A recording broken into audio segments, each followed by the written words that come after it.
Hello students, today's topic is complex tissue phloem.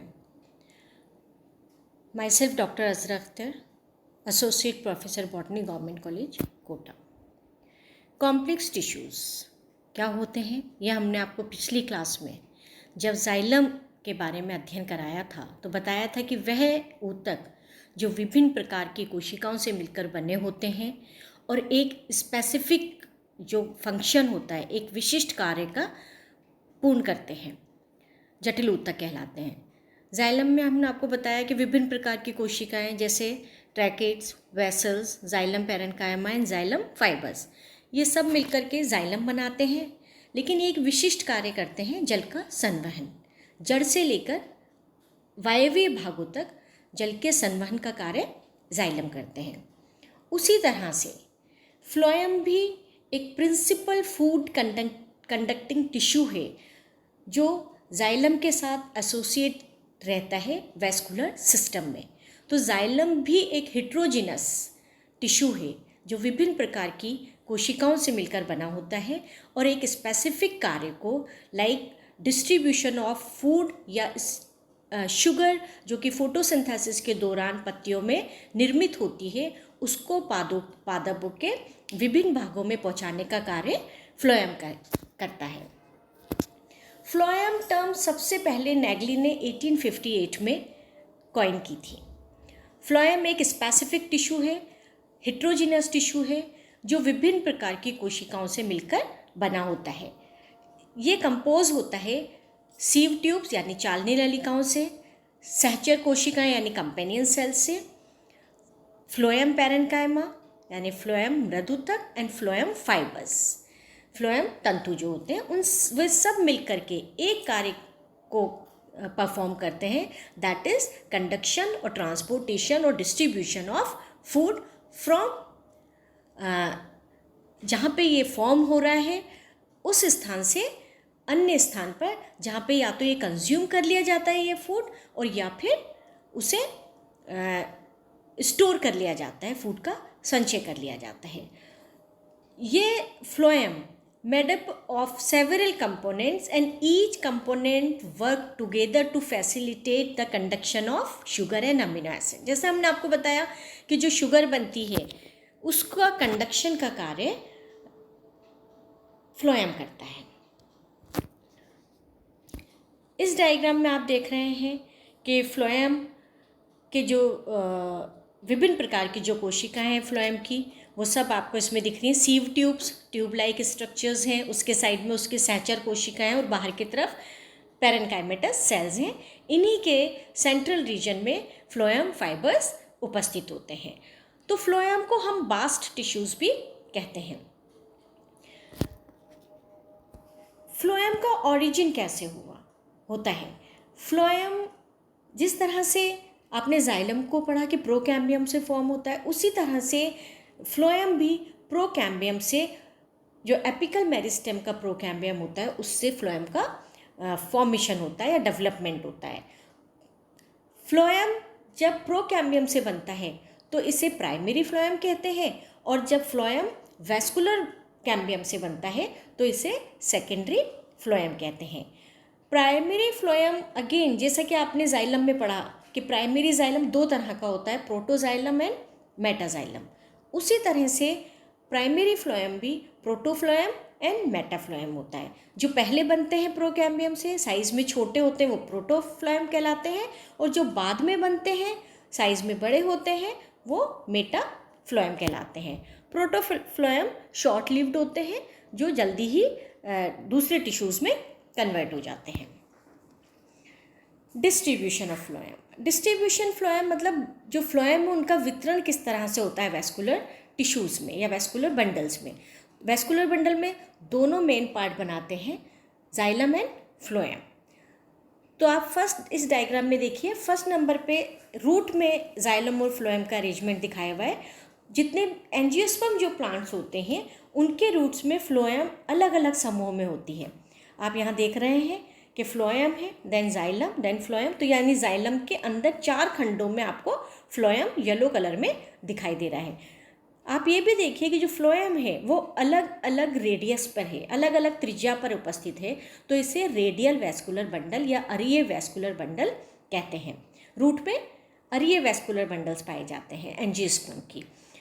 अगर हम stem की बात करते हैं तो स्टेम में कोलेट्रल समपार्श्वीय वैस्कुलर बंडल होते हैं, मीन्स ये एक ही रेडियस पर उपस्थित होते हैं। तने में बाहर की ओर फ्लोएम होता है और अंदर की ओर पित्त की तरफ जाइलम होता है, लेकिन दोनों एक ही त्रिज्या पर उपस्थित होते हैं, इसलिए इसको कोलेट्रल वैस्कुलर बंडल कहते हैं। कुछ फैमिलीज फॉर एग्जाम्पल कुकुरबिटेसी में जो फ्लोएम होता है वो अंदर भी होता है, जाइलम के अंदर की तरफ, और बाहर की तरफ भी होता है। यानी पहले कैम्बियम है, जाइलम है, देन कैम्बियम है, बाहर की तरफ फ्लोएम है, अगेन जाइलम के अंदर एक कैम्बियम, फिर फ्लोएम है। यानी फ्लोएम दोनों तरफ जाइलम को घेरे हुए होता है और एक ही त्रिज्या पे होता है, तब इसे बाइकोलेट्रल वैस्कुलर बंडल्स कहते हैं। इसी तरह से अगर हम कुछ और फैमिलीज की बात करते हैं, फॉर एग्जांपल अमेरेंथेसी एंड निक्टाजेनेसी, तो इन प्लांट्स में क्या होता है, जो स्टेम होता है उसमें द्वितीयक जाइलम के बीच बीच में फ्लोएम खंडों के रूप में, सेगमेंट्स के रूप में उपस्थित होता है, तब हम इसे इंटरजाइलरी फ्लोएम कहते हैं। लास्ट है लीफ। लीफ में भी आप देखिए फ्लोएम और जाइलम अलग अलग दिखाई दे रहे हैं। अब है फ्लोएम के घटक क्या होते हैं, फ्लोएम के कंपोनेंट्स कौन कौन से हैं। तो फ्लोएम के जो मेन कंपोनेंट्स हैं वो आपको हमने बताया, सीव tubes, companion cells, phloem parenchyma and phloem fibres. तो सीव ट्यूब्स इस डायग्राम में आप देखिए, सीव ट्यूब्स आपको दिखाई दे रही हैं, यानी जो चलनी नलिकाएं जिसे हम बोलते हैं। तो जो सीव एलिमेंट्स होते हैं उनमें सीव सेल्स, सीव ट्यूब्स और सीव एरिया, ये चीज़ हम डिस्कस करेंगे।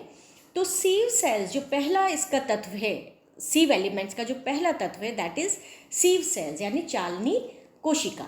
चालनी कोशिका सिंगल होती है, सिंगल सेल एक चालनी कोशिका कहलाती है। इसमें सीव प्लेट जो होती है, जो चालनी पट्टिका होती है, वो नहीं पाई जाती है, और चालनी क्षेत्र जो होता है वो पूरी जो उसकी दीवारें होती हैं, पूरी जो भित्तियाँ होती हैं, वॉल्स जो होती हैं, उन पर विकसित हो जाता है। दूसरा है सीव ट्यूब्स।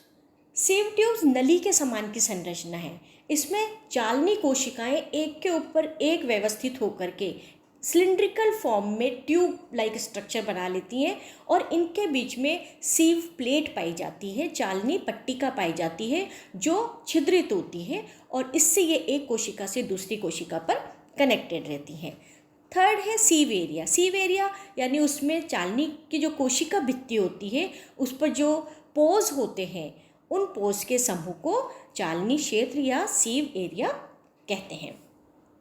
सीव एलिमेंट्स का जो मेन फंक्शन है that is conduction of food, food के संवहन का कार्य करती हैं। सेकंड है कंपेनियन सेल्स यानी सहचर कोशिकाएं। कंपेनियन सेल्स थिन वॉल्ड होती हैं, लंबी होती हैं और पैरेन्काइमेटस होती हैं, जो कि सीव ट्यूब से एसोसिएटेड रहती हैं, तब हम इसे कंपेनियन सेल्स इसीलिए इसको कहा जाता है।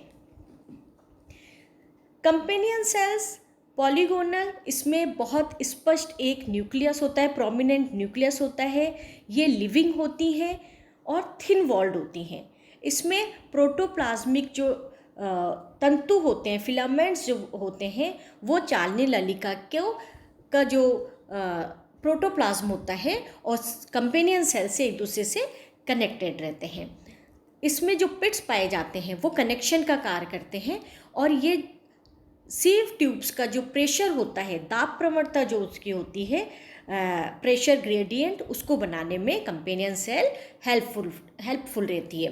Usually the nuclei of companion cells serve for the nuclei of sieve tube as they lack nucleus, यानी सीव ट्यूब में न्यूक्लियस नहीं पाया जाता है, इसलिए सहचर कोशिकाएं सीव ट्यूब के कार्य को भी करती हैं, इसीलिए इन्हें सहचर कोशिकाएं यानी सीव ट्यूब के साथ चलने वाली कोशिकाएं कहा जाता है। कंपेनियन सेल एंजियोस्पर्म में प्रेजेंट होती हैं। जिम्नोस्पर्म और टेरिडोफाइट में कंपेनियन सेल्स एब्सेंट होती हैं। They assist the sieve tubes in conduction of food material. जैसा मैंने आपको बताया, ये फूड मटेरियल के कंडक्शन के लिए सीव ट्यूब्स यानी चालनी नलिकाओं को असिस्ट करती हैं। नेक्स्ट जो घटक है, नेक्स्ट जो कंपोनेंट है फ्लोएम का, that is phloem parenchyma. Parenchyma जो सेल्स होती हैं वो पैरेन्काइमेटास होती हैं, थिन वॉल्ड होती हैं, लॉन्ग सिलिंड्रिकल पॉलीगोनल और जीवित होती हैं, लिविंग सेल्स होती हैं विद टैपरिंग एंड्स। इनके जो सिरे होते हैं वो नुकीले या गोलाकार होते हैं और इनमें डेंस साइटोप्लाज्म पाया जाता है फ्लोएम पैरेन्काइमेटस सेल्स में। ये भोज्य पदार्थ लाइक स्टार्च और फैट्स का संचयन करती हैं, उनको संचित करती हैं, फूड स्टोरेज का कार्य करती हैं। इसके अलावा ये रेजिन और टेनिन को भी कुछ प्लांट्स में संचित करने का कार्य करती हैं। Primary phloem consist of axial parenchyma and secondary phloem consist of both axial and ray parenchyma. यानी ऊपरी सतह पर जो पैरेन्काइमा है, एक्साइल और रे पैरेन्काइमा होता है, वो प्राइमरी फ्लोएम और सेकेंडरी फ्लोएम में प्रेजेंट होता है। पैरेन्काइमा जो सेल्स होती हैं, phloem parenchyma present in pteridophytes, gymnosperm and dicots में प्रेजेंट होती है फ्लोएम पैरेन्काइमा मृदुतक। लास्ट जो इसका कंपोनेंट है फ्लोएम का, दैट इज़ बास्ट फाइबर्स या फ्लोएम फाइबर्स जो होते हैं, फ्लोएम तंतु जिन्हें हम कहते हैं। ये फाइबर स्क्लेनकाइमेटस होते हैं, यानी स्ट्रेंथ देते हैं उस फ्लोएम को या उस टिश्यू को, और they are known as bast fibres. They are narrow vertically elongated cell with thick walls and a small lumen. इसमें जो ल्यूमन होता है वो थिकनिंग्स के कारण बहुत स्मॉल हो जाता है, यानी उससे हम तब स्टोन सेल्स कहते हैं। स्टोन सेल्स में लिग्निन की बहुत अधिक डिपोजिशन की वजह से उसका ल्यूमन बहुत छोटा होता है, तो इसमें स्क्लेरोटिक सेल्स भी प्रेजेंट होती हैं समटाइम्स। अमंग द 4 एलिमेंट्स, जो इसके पूरे एलिमेंट्स हैं 4 sieve tubes, companion cells, phloem parenchyma and phloem fibre. इन सब में से फ्लोएम फाइबर डेड सेल है, ये डेड टिश्यू है और ये स्ट्रेंथ और सपोर्ट का कार्य करती हैं। फ्लोएम के फंक्शंस क्या हैं? मेन फंक्शन तो जैसा कि मैंने आपको बताया कि फ्लोएम कंडक्शन का कार्य करती हैं, फूड कंडक्शन का कार्य करती हैं।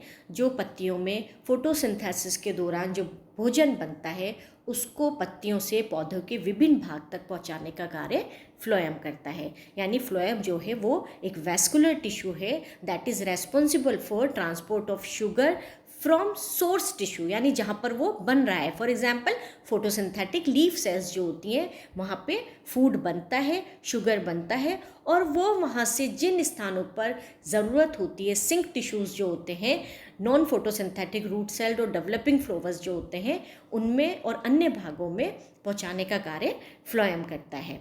Other molecules such as proteins and messenger RNAs are also transported throughout the plant via phloem, यानी उसको भी पहुंचाने का कार्य फ्लोएम करता है। तो ये फंक्शंस हैं ट्रांसलोकेशन, डिस्ट्रीब्यूशन, कंडक्शन, इनका कार्य फ्लोएम करता है पादप में। Thank you.